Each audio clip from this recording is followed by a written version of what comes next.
just getting going.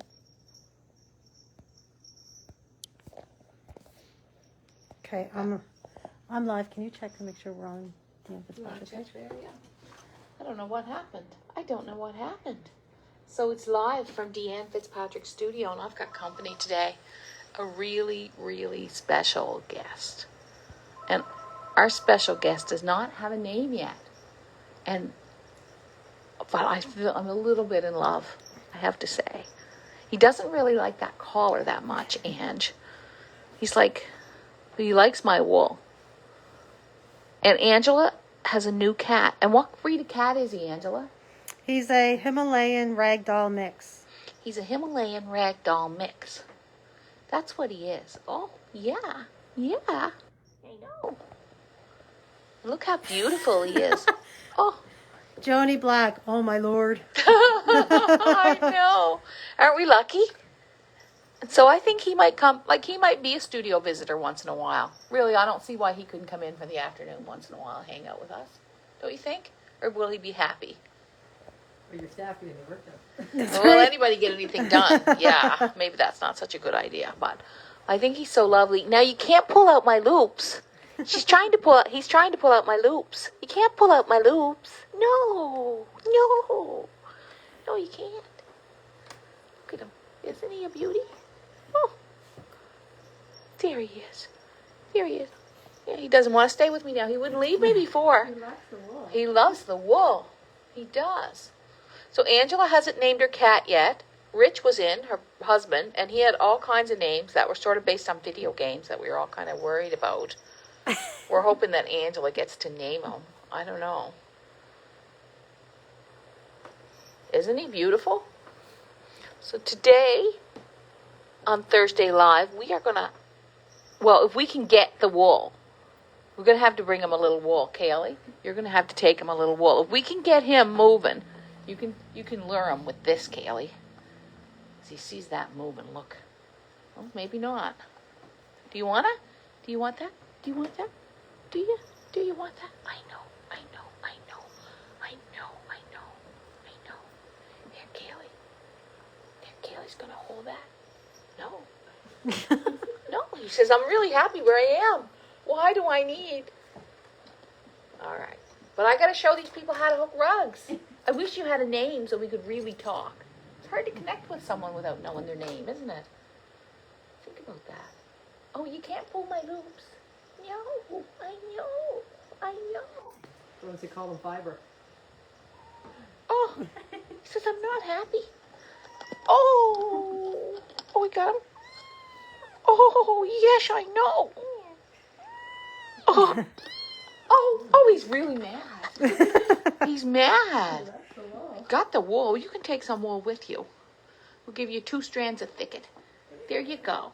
There's a couple of strands of thicket for you. Oh, Angela, he's beautiful. He's really beautiful. All right.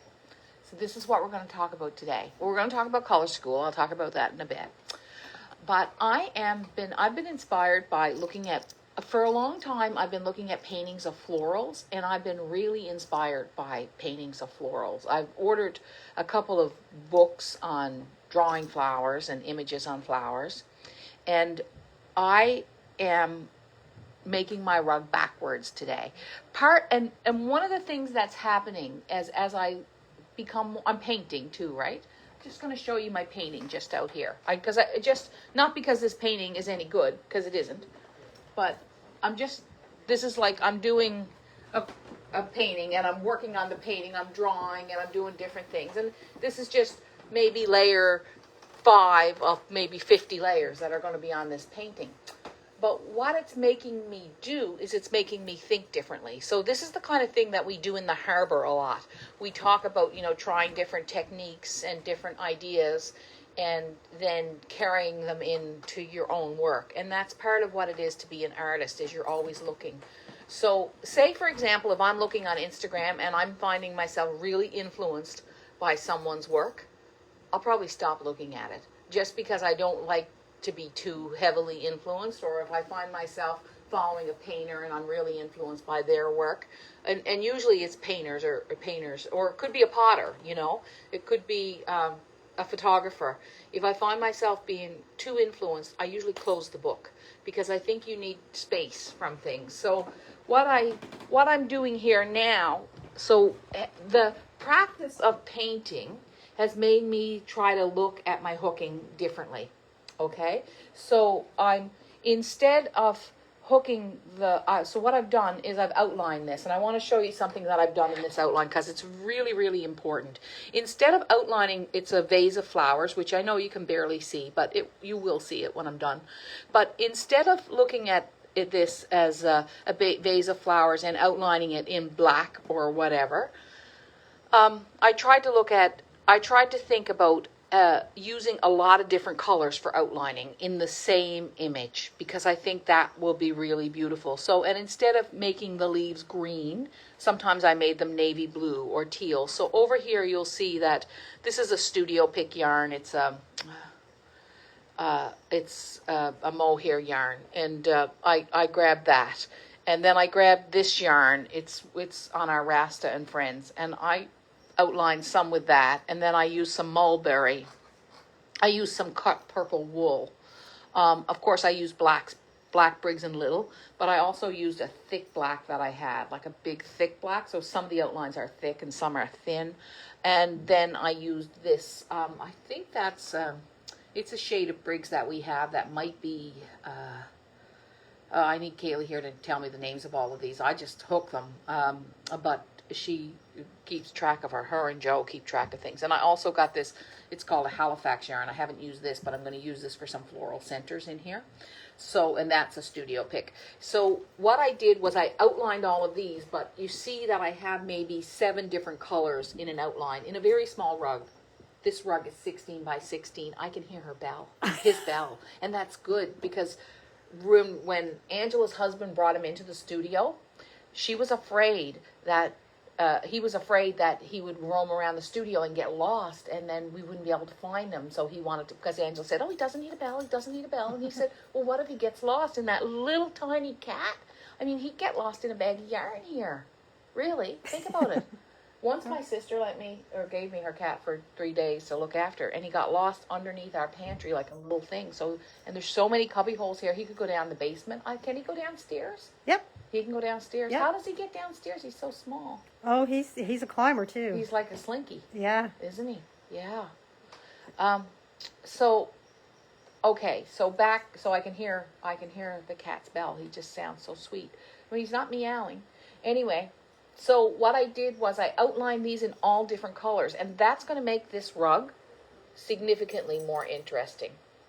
And I think this rug, this is what I feel like now. I made all those squares. Remember, I've made about 25 squares. Angela's putting them up on the website for sale, and we have 4 new kit designs out of about 25.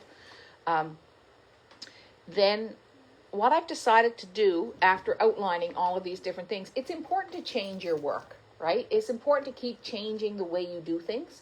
That's any artist, no matter what your medium is. Just keep experimenting and playing. That's where you grow. And those are the kinds of things we talk about in the Harbor. The Harbor's not going to be available again until December. But for those of you who want to grow in your art, it's a really excellent course. I just want to show you something else here that I did. So this line here, it would be really simple to make this line perfectly straight. But it just felt important to me. This is going to be the vase. I have no idea what color this is going to be. I have no idea what color any of these flowers are going to be. And so what else did I do here that was very odd? I made this line a bit crooked when naturally a vase would not be crooked like that. It was a decision. You know, I thought a lot about it, and I thought, no, I want that line crooked. I want it as if it was a pottery vase, but this line perfectly straight. That's a juxtaposition in design, you see. Just to me, that just makes it interesting. Now here, what I've done, can you see what I've done? Can anyone guess what I've done that's different than what I would normally do if I was hooking this rug? Can you see the comments, Angela? Yep. And can anybody guess what I've done? There's something very significantly from the way that I normally work.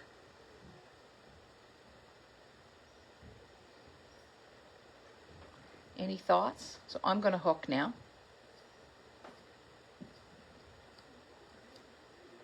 Anybody noticing anything different? Are you doing it upside down? Well, yeah, but I often hook upside down, in fairness. Yeah. The vase is off center. The vase is off center. Yeah, that's true. But that is not unusual for me. Somebody says outlines, off center, upside down. Outside, upside yeah, down, upside yeah. down. There's something else going on. Working vertically, Karen Myers. It is a very vertical design, Karen. That's a good point. But yeah, and it is more vertical than I normally do. And symmetrical. You've outlined flowers and leaves. Outline flowers and leaves. You outlined a lot and left. The clue is really, I'm just going to turn it right side up because doesn't matter that I'm right side up or upside down. I want to see something. The clue is what I'm doing right now. And saying you're hooking up instead of across. No, I love it that you can't guess. Starting at the edge, working in. No, I do sometimes start at the edge working in. Great. These are good guesses though, you guys. So the thing is about your guesses, if you are normally starting at the edge and working in, then start in the middle and work out. If you're normally hooking vertically, hook horizontally. These are the things that I'm talking about in terms of making your art and pushing yourself as an artist. They're small things. They're really, really small things. But, or, using 10 different colors for your outlining. Like play. And sometimes I find I get in the habit of doing what I know best, and I do it well. Like I've been at it for a long time, and I feel like I'm pretty good at it. But what happens is I do what I know best, really, and what I feel I do really well, and I do it over and over and over again. And it's really important to do something, to change it up and do something different. And I'm doing something really different in this rug that I don't normally do. Are you hooking without a design? No, I have a design on here. I have no design written on my background. So I'm kind of shading without a design. Good thought. Your background first. Sandy's mentioned. Aha. All right, I'm Sandy hooking my Bissett. background first. Sandy Bissett. Yeah, I'm hooking my background first, and I very, very, very rarely do that. And it's not something you even recommend. But just think about it. If you hook your background first, isn't that going to affect what your flowers are going to be? Just like if you hook your flowers first, then that defines your background. The one thing I know for this is that I want a fantastic gold background. And I want to really make this background beautiful. And so I went out and I got some new yarns. I got some of this Yaya, which I haven't used in the background yet, and I think it's called Toffee and Yaya, and it's. Have you used Yaya, Angela? You've been buying it, haven't you? I have. It's beautiful. Yeah, I don't think I've used it yet. So I got some of this because I don't want it to be pure gold. Angela, are you going to keep me on a timer? You're going to let me know when we're getting near? Sure. Okay, so I don't want to overstay my welcome. And then I got this merino stream. This is not on the website yet. It'll be going on this week. It's a 75 wool, 25 nylon. It's a really strong, beautiful yarn, especially if you're making floor rugs. That bit of nylon in there makes quite a difference. And I've got the gold thicket. Then I got gold Briggs and Little, and I got a lot of gold cloth. So I went out and I made a special effort and said, okay, because this was what my golds were like, okay? Sometimes you look at your stash. Now, I have a great stash, right? We know that. But, these were my golds. And it wasn't going to work, Just wasn't going to be, it just wasn't going to be what I wanted. It wasn't what I was picturing in my mind. I went down and I dug into this. And that kind of appealed to me, and it still does a little bit. Actually, that wasn't the one. I pulled that one. And it's still appealing to me, but it's really just competing with those. But this might work. So these were my goals. So you think you have goals, but you don't have goals. That happens to me all the time. And I'm not just trying to sell you a bunch of wool or anything. I just know that to really hook like an artist, you need to build your stash slowly over time. You need to go to your own closet, pick out what you're not wearing. That's wool. And I like wool. I'm committed to wool. Like, I'm committed to wool and silk and cotton. If I'm going to put, even a bit of cotton would be fine. If I'm going to put time into something, I want to use natural materials. That's just who I am and what I believe, I think. So, I want to show you that tip from last week about starting your, this is important, okay? So you start your strip. I'm going to show you this tip every week for a couple of weeks. Okay, you start your strip and you bring it, instead of bringing it up, what I'm doing is I'm leaving it down and I'm just bringing up a loop. And so that both the end is underneath, and then I'm covering it up. I'm taking the long string and I'm covering up the short string that's under there. Oops, made a twist. Like that. And that's a great way to hide your ends in your rug. I showed you that last week too. So I want this, I know that this rug for me is about the gold in there. So now this yellow doesn't really work with all of this, right? But I think still there might need to be a little light. And so I was really excited going to bed last night because I was thinking about how I drew this on and how it was going to be different. This is a Tosca that Joni Black sent me, and we can't get this yarn anymore. It's not available, but I'm just using a little bit of it. We have a new boucle coming in the studio though that I think is going to do the same thing this yarn does. See how it's nubbly? And see how I'm blending these golds together to make my background. Kaylee's still playing with the cat. The cat will never be alone here. And then I'm using some cloth. And I find cloth kind of boring if you use it just by itself now. But that's just my taste. I mean, it's still, I shouldn't say that because I've seen some, like, people can still hook beautiful rugs with just cloth. It's not what I want to do, but I still find it beautiful. For me, hooking it, I just don't like that same texture. But I love what's happening here. And you have 1, 2, 3, 4 textures in a square inch. Okay, so that to me is a lot of textures in 1 square inch, but I think it's going to be really beautiful. Jody wants to know how many golds you'll use.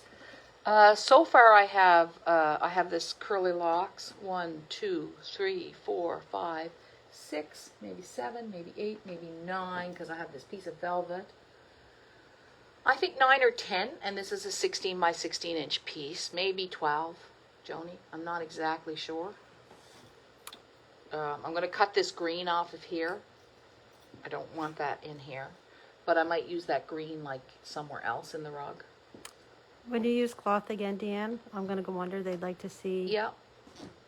I think what I'll do is I'll show you that tip over here where I'm not hooking, because I think it'll be better.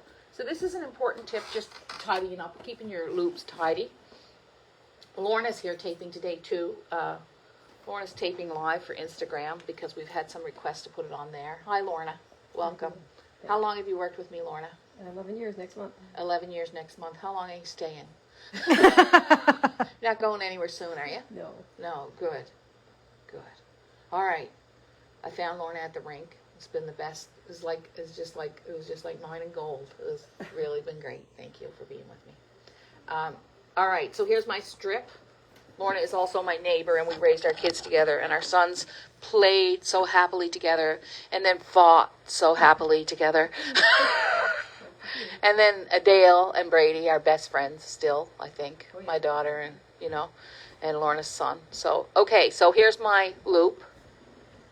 And Angela's cat and me are pretty good buddies. So, normally you'd pull up a loop like this at the top, okay?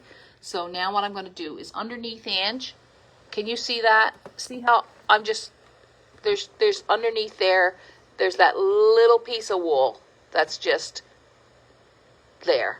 Mm-hmm. It's not very big. So instead of pulling that all the way up, I'm taking this piece of wool underneath and I'm covering it up and then hooking. And see, it's all hidden tidy in there. It's like perfect little tidiness, which is odd for me.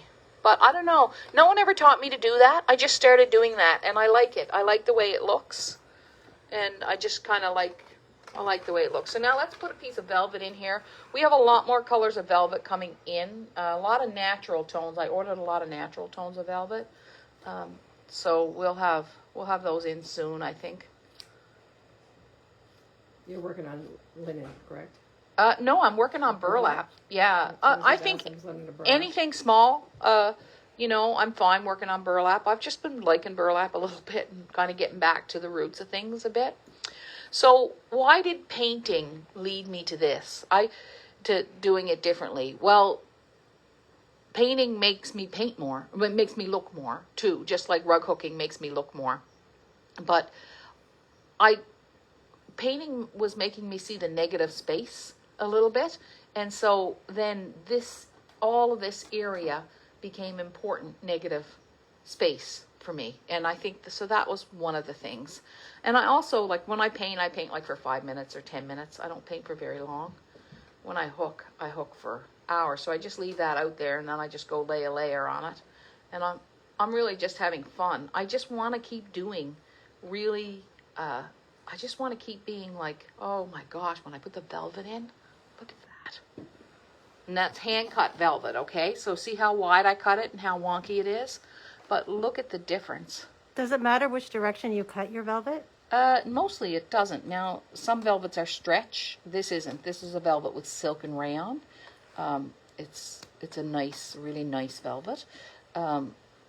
So this one, it doesn't really seem to matter. Someone's asking if this might be a kit someday.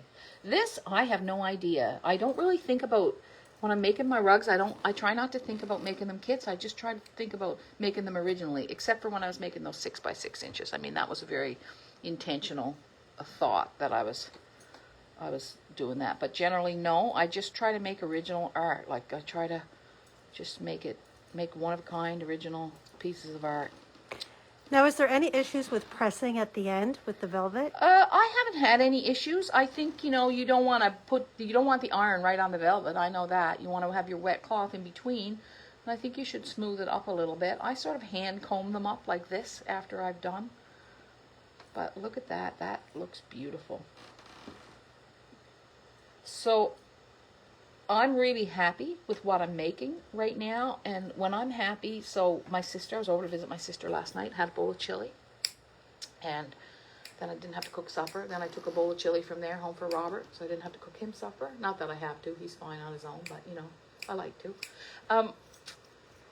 And when I was there, she asked me how things were going. And I said, when I got a rug on that I'm really happy about, I'm happy.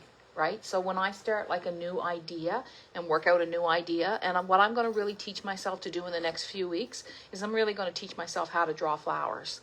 I've ordered a couple of books. They might even come today. And I just want to get really good so that I have a lot of different blooms. And I'm looking forward to spring. And last year this time I did the kit Waiting for Things to Bloom. Is the cat okay? Yeah, Yeah. They wanted to see him at the end. Yeah, for sure. I don't know if Kaylee's taking him downstairs. Oh, okay. Definitely we'll find him. We'll just call out to him. If he had a name, we could call out his name. So this is the thicket. Look at how nice that is. And I'm kind of relying on the thicket. There's a lot of thicket here. And now it's time to bring in the yaya. We're running short on time, Deanne. Okay, so I want to show you a couple of things. And Kathy, you also wanted to mention about the selfie channel. Oh, the selfie. Oh, that's the yaya. Oh, nice. Okay. All right. Sorry, I get hooking and I don't want to do anything else. All right. So we have the selfie winner, and it is Avril Murphy Rue. And we're going to be sending Avril. Avril, just email us with your mailing address. We may have it because I think we have Avril's because Avril's been here for a workshop, and it was a random draw of over 500 people entered the selfies. Wow! Isn't that something? 500. So we've seen 500 of the over 8,000 members on Wild with Wool. Color School has been started. Hasn't started. Color School has been launched. I launched it yesterday, and I want to show you this. So with Color School, color school is like design school. You can just take it and use the supplies you have. I use this to make some rugs in it, but you can just use your own supplies. But if you want your own crayon box from Color School, you should get your order in, and you should register for Color School pretty soon.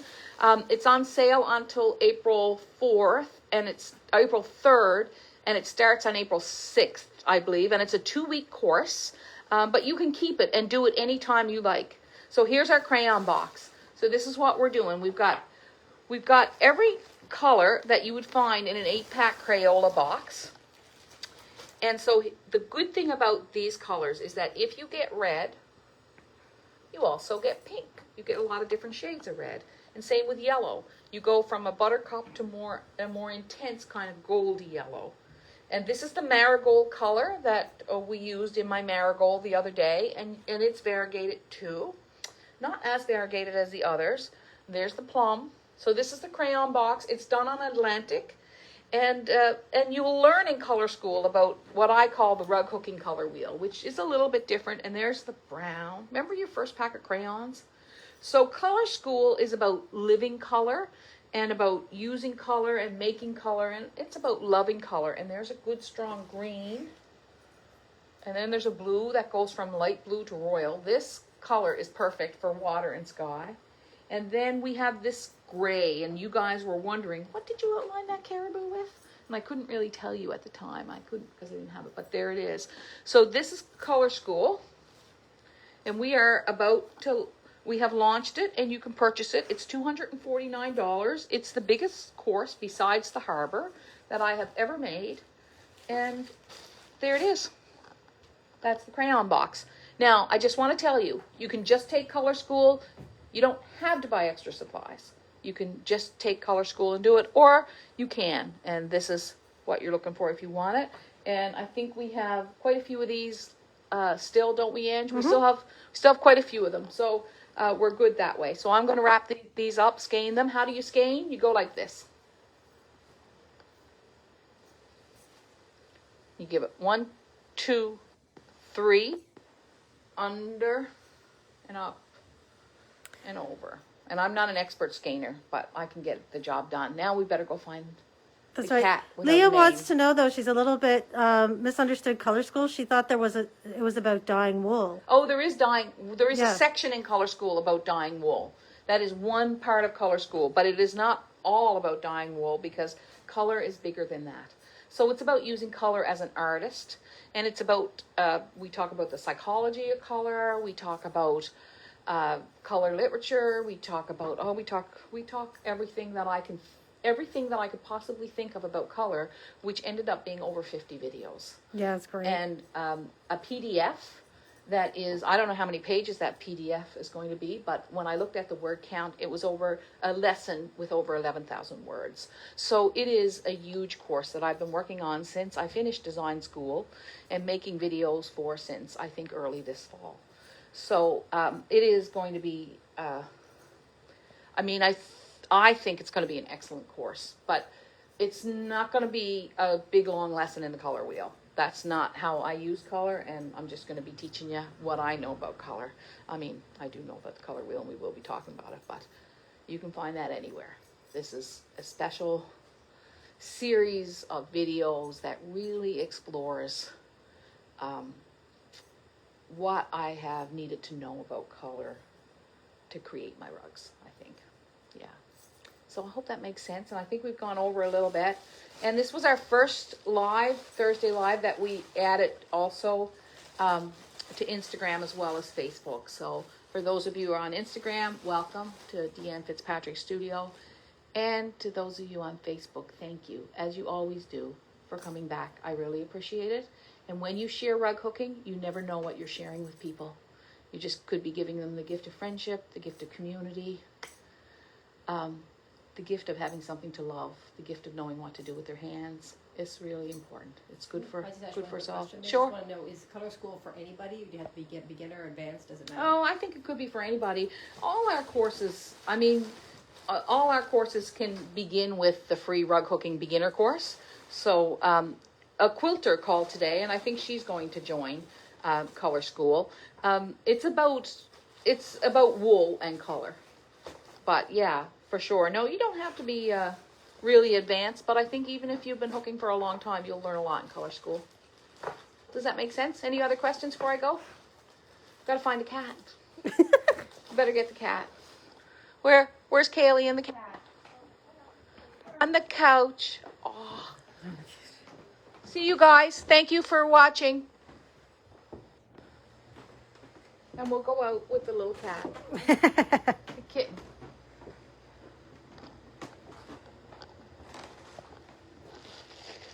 What's caring for a second?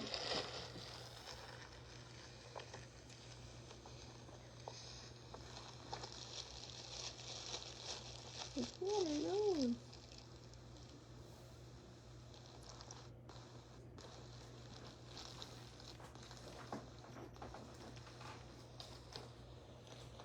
Say bye.